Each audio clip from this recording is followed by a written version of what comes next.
নমস্কাৰ ই বৰ্ণমালালৈ সকলোকে স্বাগতম জনাইছোঁ আজি আমি আলোচনা কৰিম আসাম আৰু নৰ্থ ইষ্ট জিঅ'গ্ৰাফিৰ ওপৰত কেইটামান গুৰুত্বপূৰ্ণ মাল্টিপল চইচ কুৱেশ্যনছ সাধাৰণতে পৰীক্ষাত এইসমূহ কুৱেশ্যনছ খুবেই আহি থকা দেখা যায় আৰু সেইকাৰণে আমি কেইটামান ইম্পৰ্টেণ্ট কুৱেশ্যনছ বাছি উলিয়াইছোঁ যাতে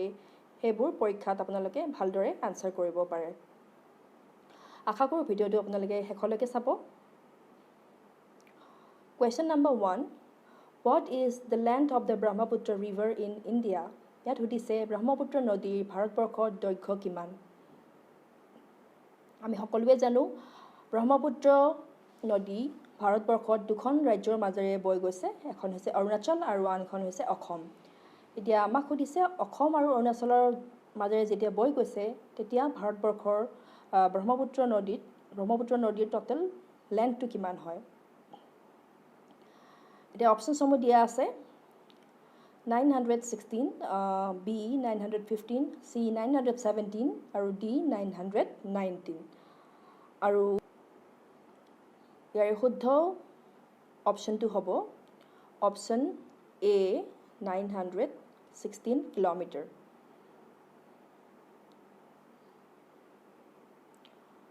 Question number 2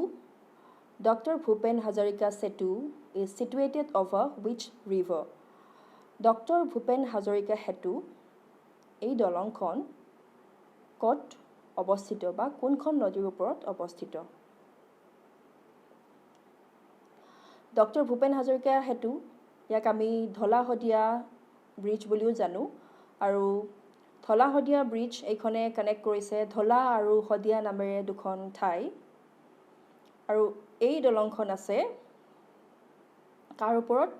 ইয়াতে অপশ্যনসমূহ দিয়া আছে লোহিত বি ব্ৰহ্মপুত্ৰ চি দিহাং আৰু ডি দিবাং এতিয়া ইয়াৰ শুদ্ধ উত্তৰটো হ'ব সাধাৰণতে পৰীক্ষাত প্ৰায় বহুতে ভুল কৰে যে ব্ৰহ্মপুত্ৰ বুলি বহুতে লিখি থৈ আহে কিন্তু ব্ৰহ্মপুত্ৰ আচলতে নহয় ইয়াৰে শুদ্ধ উত্তৰটো হ'ব অপশ্যন এ লোহিত আৰু এই দলংখনৰ টোটেল দৈৰ্ঘ্য বা লেন্থ হৈছে 9.15 কিলোমিটাৰ 9.15 কিলোমিটাৰ আৰু পৰীক্ষাত কেতিয়াবা এইটোও সোধা দেখা যায় যে ভাৰতত থকা আটাইতকৈ দীঘল দলংখন কোনখন তেতিয়া ইয়াৰ আনসাৰটো হৈছে ডক্টৰ ভূপেন হাজৰিকা সেতু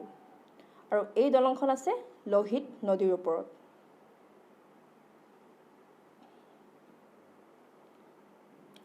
Question number 3 How many districts in Assam share interstate borders with the neighboring states? অসমৰ কিমানখন জিলাই চুবুৰীয়া ৰাজ্যৰ লগত ইণ্টাৰষ্টেট বৰ্ডাৰ বা সীমা শ্বেয়াৰ কৰে অসমত বহুত কেইখন কি আছে জিলা আছে যোনে অসমৰ চাৰিওকাষে থকা ৰাজ্যসমূহৰ লগত বৰ্ডাৰ বা সীমা শ্বেয়াৰ কৰে সেই কুৱেশ্যনটোৱে সুধিছে যে কিমানখন জিলাই এই বৰ্ডাৰবোৰ শ্বেয়াৰ কৰে এতিয়া অপশ্যনছবোৰ দিয়া আছে A 21 B 23 C 24 আৰু D 26 ইয়াৰ শুদ্ধ অপশ্যনটো হ'ব আনসাৰ C 24 অসমে 7খন ৰাজ্যৰ লগত সাধাৰণতে বৰ্ডাৰ শ্বেয়াৰ কৰে আৰু এই 7খন ৰাজ্যৰ লগত বৰ্ডাৰ শ্বেয়াৰ কৰাৰ কাৰণেই অসমৰ সৰ্বমুঠ 24খন জিলাই অসমৰ চুবুৰীয়া ৰাজ্যৰ লগত নিজৰ বৰ্ডাৰ বা সীমা শ্বেয়াৰ কৰে Question number 4 Which of the following is the largest coal field in Assam? ইয়াতে সুধিছে যে তলত দিয়া অপশ্যনসমূহৰ ভিতৰত আটাইতকৈ ডাঙৰ কয়লাৰ খনি অসমৰ কোন ঠাইত আছে লাৰ্জেষ্ট কোল ফিল্ড অসমৰ কোন ঠাইত আছে ইয়াতে অপশ্যনসমূহ দিয়া আছে A Makum B Delhi Jaipur C Mikir hills আৰু D চিংৰিমাৰী হিলছ এতিয়া ইয়াতে আমি চাব লাগিব অপশ্যনসমূহ মাকুমত খুবেই কয়লা পোৱা যায় আৰু দিল্লী জয়পুৰ তাতো পোৱা যায় কিন্তু ইয়াৰ যেটো কাৰেক্ট অপশ্যন সেইটো হ'ব অপশ্যন এ মাকুম আৰু মাকুমৰ যেটো দৈৰ্ঘ্য আছে সেইটো হৈছে 29 কিলোমিটাৰ আৰু বহল হৈছে 4.6 কিলোমিটাৰ আৰু মাকুমৰ ভিতৰতে বহুত তেনেকুৱা জায়গা আছে য'ত নেকি কয়লা পোৱা যায় আৰু সেইবিলাক হৈছে নামদাং বৰগোলাই লিডু আৰু টিপং আৰু দিল্লী জয়পুৰ এই অঞ্চলটোত আচলতে এইটো হৈছে সেকেন্ড লাৰ্জেষ্ট কোল ফিল্ড মাকুম প্ৰথম সকলোতকৈ ডাঙৰ আৰু তাৰপিছতে হৈছে দিল্লী জয়পুৰ এইটো কোৱেশ্চনছ প্ৰায়ে আহি থকা দেখা যায় কোল ফিল্ডৰ ওপৰত যে আটাইতকৈ ডাঙৰ কোল ফিল্ড কোনটো হয় Question number 5. Raimana National Park is located in which district of Assam? আপোনালোকে কেইদিনমান আগতে নিউজত দেখিছে চাগে ৰাইমনা নেশ্যনেল পাৰ্ক এইটো এখন নতুন নেশ্যনেল পাৰ্ক অসমত খুলি দিয়া হৈছে আৰু ৰাইমনাৰ লগতে আৰু এখন খুলি দিয়া হৈছে সেইটো হৈছে দিহিং পাটকাই আমাৰ CMA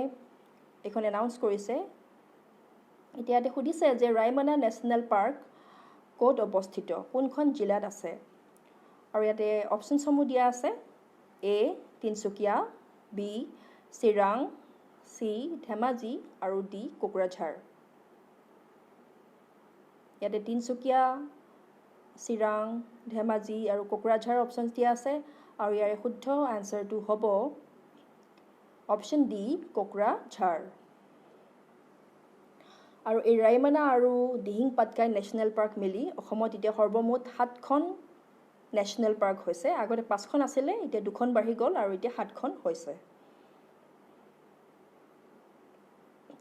আৰু এই নেশ্যনেল পাৰ্কখন কেতিয়া আমাৰ CMA এনাউন্স কৰিছিলে ওপেনিং এনাউন্স কৰিছিলে অন দি 5th জুন 5 তাৰিখে জুনৰ 2021 সেইদিনাখন বিশ্ব পৰিৱেশ দিৱস আছিলে আৰু সেইদিনাখনে এইটোৰ ওপেনিং এনাউন্স কৰিছিলে Question number 6. Which day is observed as World Rhino Day in Assam? এতে সুধিছে যে কোন দিনাখন বা কোনটো তাৰিখে বিশ্ব গড় দিৱস পালন কৰা হয় অসমত এতিয়া আমি সকলোৱে জানো যে অসম ৰাইনৰ কাৰণে বিখ্যাত আৰু সেই কাৰণে অসমৰ কাৰণে এইটো কোৱেশ্চনছ বহুত ইম্পৰ্টেন্ট হয় এতে আমি চাও অপচনসমূহ কি আছে A 5th July B 19 August C 22 September D 29th October ইয়াৰে শুদ্ধ উত্তৰটো হ'ব অপচন C 22 September 22 ছেপ্টেম্বৰৰ দিনাখনেই বিশ্ব গড় দিৱস হিচাপে পালন কৰা হয় আৰু এইটো প্ৰতি বছৰে পালন হৈ আহিছে আৰু ইয়াত যেটো আছে অপচন B 19 আগষ্ট তাৰিখটো সাধাৰণতে বিশ্ব ৱৰ্ল্ড ফটোগ্ৰাফি ডে হিচাপে পালন কৰা হয় Question number 7 Which one is the largest tributary of the river Brahmaputra তাতে সুধিছে যে ব্ৰহ্মপুত্ৰ নদীৰ আটাইতকৈ ডাঙৰ উপনৈ কোনখন এতিয়া আমি উপনৈ বুলি ক'লে জানিব লাগিব উপনৈ কি হয় ট্ৰিবিউটাৰি ইংলিছত দুটা বস্তু আছে ট্ৰিবিউটাৰি আৰু ডিস্ট্ৰিবিউটাৰি ট্ৰিবিউটাৰি মানে হৈছে যদিহে কোনো এখন নৈ সৰু নৈ আহি পেলাই এখন ডাঙৰ নৈত পৰে তেতিয়াহলে সেই সৰু নৈখন উপনৈ বুলি কোৱা হয় বা ট্ৰিবিউটাৰি বুলি কোৱা হয় আৰু ডিস্ট্ৰিবিউটাৰি হৈছে যেতিয়া এখন নৈৰ পৰা নদীখন ভাগ হৈ পেলাই সৰু সৰু কিছুমান ব্ৰাঞ্চৰ নিচিনাকৈ ওলাই যায় তেতিয়াহলে সেইবোৰ হৈছে ডিস্ট্ৰিবিউটাৰি আৰু ইয়াত হৈছে ব্ৰহ্মপুত্ৰৰ সকলোতকৈ ডাঙৰ উপনৈ কোনখন এতিয়া আমি অপচনছবোৰ চাব লাগিব কি আছে A Dhansiri B Manas C সুবনচিৰি আৰু D জিয়া ভৰলী এতিয়া সকলোতকৈ ডাঙৰ ট্ৰিবিউটাৰি বুলি ক'লে আমি কোনটো ক'ব লাগিব অপচন C সুবনচিৰি সোৱণশিৰি এইটো হৈছে ব্ৰহ্মপুত্ৰ নদীৰ আটাইতকৈ ডাঙৰ উপনৈ আৰু এই কুৱেশ্যনটো খুবেই বেছি ইম্পৰ্টেণ্ট এইটো প্ৰায় এক্সামতেই এইটো সোধা দেখা যায় আৰু কেতিয়াবা এইটো কুৱেশ্যনো সোধে যে ব্ৰহ্মপুত্ৰ নদীৰ উত্তৰ দিশে থকা বা উত্তৰ ছাইডৰ পৰা অহা উপনৈসমূহৰ ভিতৰত আটাইতকৈ ডাঙৰ উপনৈ কোনখন তেতিয়া তাৰ উত্তৰটো হ'ব সোৱণশিৰি কাৰণ সোৱণশিৰি উত্তৰ দিশৰ পৰা আহিছে আৰু উত্তৰ দিশৰ উপনৈসমূহত সোৱণশিৰি ডাঙৰ হয় আৰু কেতিয়াবা সুধিব পাৰে যে দক্ষিণ দিশৰ পৰা ব্ৰহ্মপুত্ৰ নদীত কি উপনৈ আহি পৰিছে বা দক্ষিণ ছাইডে থকা আটাইতকৈ ডাঙৰ উপনৈ ব্ৰহ্মপুত্ৰৰ কোনখন হয় আৰু তেতিয়া আমি ক'ব লাগিব কপিলী ৰিভাৰ সকলোতকৈ ডাঙৰ দক্ষিণ ছাইডৰ পৰা এইটো সকলোতকৈ ডাঙৰ ইয়াতে মই উত্তৰ আৰু দক্ষিণ বুলি কৈছোঁ কাৰণ ব্ৰহ্মপুত্ৰ নদীত যদিহে উত্তৰ ছাইডৰ পৰা নদীখন আহি পেলাই পৰিছে তেতিয়াহ'লে হ'ব এইটো নৰ্দাৰ্ণ ট্ৰিবিউটৰী হ'ব আৰু সেইটো যদি দক্ষিণ ছাইডৰ পৰা আহি পেলাই পৰিছে তেতিয়াহ'লে হ'ব এইটো ছাউদাৰ্ণ ট্ৰিবিউটৰী আৰু পৰীক্ষাত তেনেকৈ সোধা দেখা যায় দিশটো দি পেলাই সোধা দেখা যায় আৰু তেতিয়া আমি মনত ৰাখিব লাগিব সকলোতকৈ ডাঙৰ সোৱণশিৰি নৰ্দাৰ্ণ সোৱণশিৰি হ'ব আৰু ছাউদাৰ্ণ হ'লে কপিলী আৰু কপিলী নদীটো আমি সকলোৱে জানোৱেই কপিলী খুবেই এখন পপুলাৰ নদী সকলোৱে জানে আৰু সোৱণশিৰি আচলতে কোন ঠাইত আহি পেলাই ব্ৰহ্মপুত্ৰৰ লগত লগ লাগিছে সোৱণশিৰি প্ৰথমতে অৰুণাচলৰ মাজেৰে আহিছে আৰু অৰুণাচলৰ মাজেৰে আহি ধেমাজিৰ সোমাইছে আৰু ধেমাজিৰে সোমাই আহি যেতিয়া লখিমপুৰ ডিষ্ট্ৰিক্ট পালে লখিমপুৰ ডিষ্ট্ৰিক্টৰ জামুৰী ঘাট নামৰ ঠাইত ব্ৰহ্মপুত্ৰত পৰিছে আৰু সেই সোৱণশিৰি নদীৰ টোটেল লেন্থ হৈছে 440 কিলোমিটাৰ আৰু এইটোক লাৰ্জেষ্ট ট্ৰিবিউটৰী বুলি এইকাৰণে কোৱা হয় কাৰণ ব্ৰহ্মপুত্ৰ নদীৰ প্ৰায় 7.92% টোটেল ফ্ল' এইটোৱে সোৱণশিৰি নদীৰ পৰা তাতে পোৱা যায় মানে সোৱণশিৰি নদীৰ সিমানখিনি পানী ইয়াতে ব্ৰহ্মপুত্ৰত ফ্ল'ৰ মাজত পোৱা যায় Question number D. Which town of Assam has the largest dry fish market of Asia? ইয়াতে কৈছে যে অসমৰ কোনখন টাউনত এছিয়াৰ আটাইতকৈ ডাঙৰ সৰ্ববৃহৎ শুকান মাছৰ বজাৰখন আছে ইয়াতে অপশ্যনসমূহ আছে A. Dhubri B. Kokrajhar C. Jagiroad আৰু D. তিনচুকীয়া শুকান মাছৰ বজাৰ আৰু বজাৰখন এছিয়াৰ ভিতৰতে সকলোতকৈ ডাঙৰ আৰু ইয়াৰ অপশ্যনটো হ'ব উত্তৰ অপশ্যন C. জাগিৰোড আছে আমাৰ মৰিগাঁও জিলাত Question number 9. The Brahmaputra river is known by which name in Arunachal Pradesh? ইয়াতে সুধিছে যে ব্ৰহ্মপুত্ৰ নদীখন অৰুণাচল প্ৰদেশত কি নামেৰে জনা যায় এতিয়া আমি এইটো জানিব লাগিব যে ব্ৰহ্মপুত্ৰ নদীৰ বহুত কেইটা নাম আছে আমি সাধাৰণতে অসমত ব্ৰহ্মপুত্ৰ বুলি কওঁ বা বৰলুইত বুলি কওঁ লুইত বুলি কওঁ কিন্তু অৰুণাচল প্ৰদেশত আকৌ সেই একে ব্ৰহ্মপুত্ৰ নদীকে বেলেগ নামেৰেও জনা যায় তেওঁলোকে সেইটো বেলেগ নামেৰে কয় আকৌ তিব্বতত আকৌ বেলেগ এটা নাম আছে ব্ৰহ্মপুত্ৰ ৰিভাৰত এনেকৈ বহুত নাম আছে বাংলাদেশত আকৌ এটা বেলেগ নাম আছে তেনেকুৱা ধৰণে বহুতকেইটা নাম আমি ব্ৰহ্মপুত্ৰৰ দেখোঁ এতিয়া আমাক সুধিছে যে অৰুণাচল প্ৰদেশত আচলতে ব্ৰহ্মপুত্ৰ ৰিভাৰক কি বুলি কয় অপশ্যনসমূহ আছে A. Dikrong B. Siang C. Lohit D. Dibang ইয়াতে লোহিত আছে লোহিতটো আমি পাইছোঁৱেই যে লোহিত কি হয় ব্ৰহ্মপুত্ৰৰ এখন উপনৈ হয় আৰু এইটো হ'বই নোৱাৰে যিহেতু লোহিত গৈ ব্ৰহ্মপুত্ৰত পৰেহে ইয়াতে অপশ্যনছ B আছে চিয়াং অপশ্যনছ বিত যিটো চিয়াং আছে এই চিয়াং বা দিহাং বুলি সাধাৰণতে অৰুণাচল প্ৰদেশত ব্ৰহ্মপুত্ৰ ৰিভাৰক জনা যায় চিয়াং বা দিহাং এই দুটা নামেৰে জনা যায় আৰু সেইকাৰণে ইয়াতে শুদ্ধ উত্তৰটি হ'ব অপশ্যন B চিয়াং Question number 10. Sankosh or Gadadhar River forms boundary between which two states? ইয়াত সুধিছে যে সনকোষ নাইবা গদাধৰ নদী কোন দুখন ৰাজ্যৰ মাজত সীমা গঠন কৰিছে আমি জানো যে সনকোষ নদীৰ আন এটা নাম গদাধৰ নদী আৰু এইখন এনেকুৱা এখন নদী যোনে নেকি অসম আৰু আন এখন ৰাজ্যৰ মাজত সীমা নিৰ্ধাৰণ কৰিছে মানে অসমৰ একেবাৰে সীমাত থকা এখন নদী আৰু ইয়াতে সেইকাৰণে সুধিছে যে কোন দুখন ৰাজ্যৰ মাজত এই নদীখনে সীমাৰ কাম কৰিছে ইয়াতে অপশ্যনসমূহ দিয়া আছে A Bihar and West Bengal Bihar আৰু Paschim Banga B Assam and West Bengal Asom আৰু পশ্চিম বংগ চি আসাম এণ্ড অৰুণাচল অসম আৰু Arunachal D none of the above কৈছে ওপৰৰ কোনো এটাও নহয় ইয়াৰে শুদ্ধ উত্তৰটি হ'ব এতিয়া আমি চাওঁ বিহাৰ আৰু ৱেষ্ট বেংগলটো নহয় যিহেতু সংকোষ নদীটো বিহাৰ গৈ নাপায় বিহাৰত নাযায় এইটো অসমতেই থাকে তাৰপিছত আমি চাব লাগিব আসাম এণ্ড ৱেষ্ট বেংগল আসাম আৰু পশ্চিমবংগৰ কথা কৈছে আৰু এইটোৱে হৈছে কাৰেক্ট অপশ্যন অসম আৰু পশ্চিমবংগৰ মাজতে সংকোষ বা গদাধৰ নদীয়ে সীমাৰ গঠন কৰিছে correct answer is B Assam and West Bengal next question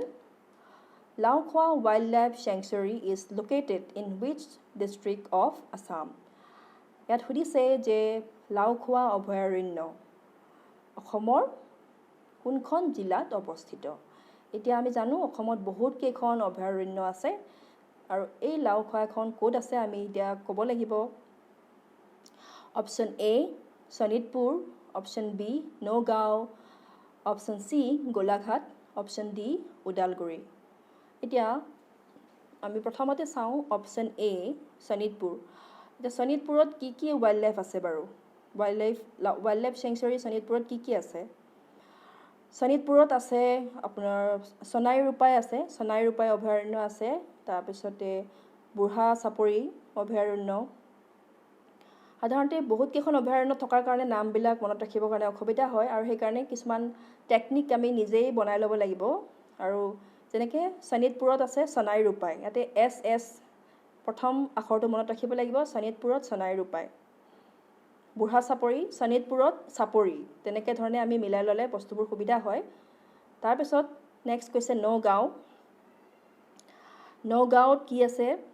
নগাঁৱতে আছে Laokhowa wild life sanctuary option C গোলাঘাটত আমি দেখিবলৈ পাওঁ নামবৰ অভয়াৰণ্য আছে আৰু লাষ্টৰ অপশ্যনটো আছে ওদালগুৰিত আছে বৰনদী আচলতে এই অভয়াৰণ্যসমূহ খুবেই ইম্পৰ্টেণ্ট আৰু প্ৰায়ে কুৱেশ্যনছ থাকেই সেইকাৰণে এই অভয়াৰণ্যসমূহ জানি লোৱাটো ভাল এতিয়া আমি ইয়াতে এনচাৰটো পাইছোঁ অপশ্যন বি নগাঁও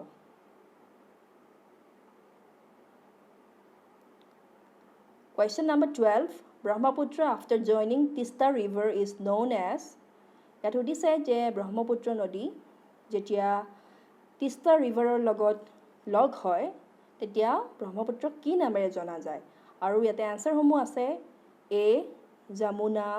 বি মেঘনা চি পদ্মা আৰু ডি ভাগীৰথী এতিয়া আমি জানো ব্ৰহ্মপুত্ৰ ৰিভাৰ তিব্বতৰ পৰা আহিছে অৰুণাচল পাইছে তাৰপিছত অসম তাৰপিছত আকৌ বাংলাদেশত সোমাইছে আৰু যেতিয়াই ব্ৰহ্মপুত্ৰ ৰিভাৰ বাংলাদেশত সোমাইছে তেতিয়াই তাতে আন এখন নদী আহি ব্ৰহ্মপুত্ৰৰ লগত লগ লাগিছে আৰু সেইখনেই হৈছে তিষ্টা ৰিভাৰ ছিকিমৰ এখন প্ৰধান নদী ছিকিমৰ পৰা আহিছে ছিকিমৰ পৰা ৱেষ্ট বেংগল হৈ আহিছে আৰু তাৰপিছত বাংলাদেশ সোমাইছে আৰু যেতিয়া ব্ৰহ্মপুত্ৰ আৰু তিষ্টা ৰিভাৰ বাংলাদেশত লগ লাগিছে আৰু তেতিয়াই ইয়াৰ নামটো হৈ যায় যমুনা আৰু বাংলাদেশত যমুনা বুলি কোৱা হয় আৰু ইয়াতে অপশ্যন এ দিয়া আছে যমুনা কিন্তু আমি ছেকেণ্ড অপশ্যনটো চাম মেঘনা কি হয় বাৰু সাধাৰণতে আমি প্ৰায়ে দেখোঁ মেঘনাৰ ওপৰতো বহুত কুৱেশ্যন আহি থাকে মেঘনা হয় আমি গম পালোঁ যে বাংলাদেশত ব্ৰহ্মপুত্ৰ ৰিভাৰক আমি যমুনা বুলি কওঁ আৰু যিখন আমাৰ গংগা ৰিভাৰ আছে ভাৰতবৰ্ষৰ গংগা ৰিভাৰ সেই গংগা যেতিয়া বাংলাদেশত প্ৰৱেশ কৰে সেই গংগাক বাংলাদেশত কয় পদ্মা বুলি তেওঁলোকে পদ্মা বুলি কয় তেওঁলোকে গংগা বুলি নকয় আৰু এই যেতিয়াই যমুনা ৰিভাৰ আৰু পদ্মা ৰিভাৰ বাংলাদেশৰ পৰা ওলাই আহি লগ হয় তেওঁলোকে মেঘনা ৰিভাৰৰ লগত আহি লগ হয় আৰু যেতিয়া মেঘনাৰ লগত আহি পেলাই লগ হয় তেতিয়া তিনিখন ৰিভাৰ একেলগ হোৱাৰ পিছত নামটো হৈ যায়গৈ মেঘনা আৰু অৱশেষত এই মেঘনা ৰিভাৰে গৈ বংগোপসাগৰত পৰেগৈ তে নিশ্চয় বুজি পাইছে যে ব্ৰহ্মপুত্ৰ ৰিভাৰ কেনেকৈ ক'ত লগ হৈ পেলাই গৈছে আৰু এই যমুনাটো আমাৰ যেটো যমুনা আছে হেতুতকৈ বেলেগ হয় যমুনা আৰু যমুনা এই দুটা বেলেগ বেলেগ আপোনালোকে হেতু কনফিউজ নকৰিব সেইকাৰণে আমি ইয়াতে পালো যে কাৰেক্ট অপচনটো কি হ'ব option A Yamuna Question number 13. With which state Assam shares its longest boundary? ইয়াতে সুধিছে যে অসমে কোনখন ৰাজ্যৰ লগত আটাইতকৈ দীঘল বাউণ্ডাৰী শ্বেয়াৰ কৰিছে বা সীমা শ্বেয়াৰ কৰিছে এতিয়া অপচনছ আছে নাগালেণ্ড বি মেঘালয়া চি অৰুণাচল আৰু ডি ৱেষ্ট বেংগল এতিয়া আমি সকলোৱে জানো যে আসামে মেঘালয়ৰ লগত আটাইতকৈ দীঘল বৰ্ডাৰ শ্বেয়াৰ কৰে আৰু তাৰ পিছতে হয় অৰুণাচল আৰু সেইকাৰণে ইয়াৰে কাৰেক্ট এনসাৰ হ'ব অপচন বি মেঘালয়া আৰু আসাম আৰু মেঘালয়ৰ যেটো বৰ্ডাৰ হেতু টোটাল ডিসটেন্সটো হৈছে 884.9 কিলোমিটাৰ আৰু সেকেন্ড লাৰ্জেষ্ট ডিসটেন্সটো হৈছে Arunachal Assam and Arunachal Question number 14. How much percent of the Indian landmass is covered by the state of Assam? ভাৰতবৰ্ষৰ কিমান শতাংশ মাটি অসমে অধিকাৰ কৰি আছে ইয়াতে অপচন সমূহ আছে A 2.90% B 2.39% C 1.19% আৰু D 5.80% আৰু ইয়াতে শুদ্ধ উত্তৰটো হ'ব অপচন A আৰু আনসাৰটো হৈছে 2.90% মনত ৰাখিব অসমে ভাৰতবৰ্ষৰ 2.90% মাটি অধিকাৰ কৰি আছে Last question number 15 Which of the following route is the national waterway to ইয়াতে সুধিছে যে তলত দিয়া অপচনসমূহৰ ভিতৰত কোনটো হৈছে ৰাষ্ট্ৰীয় জলপথ 2 ইয়াতে অপচনসমূহ দিয়া আছে A River Ganga from Haldia to Allahabad ইয়াতে গংগা ৰিভাৰৰ কথা কোৱা হৈছে যে হালদিয়াৰ পৰা এলাহাবাদলৈকে থকা গংগা নদী B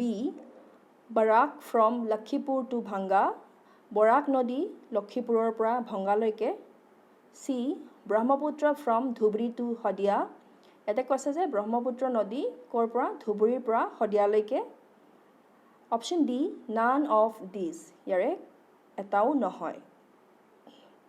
এতিয়া আমি সকলোৱে জানো যে ব্ৰহ্মপুত্ৰ নদী যেটো ধুবৰীৰ পৰা হদিয়ালৈকে আছে হেতুৱে হৈছে ৰাষ্ট্ৰীয় জলপথ নম্বৰ 2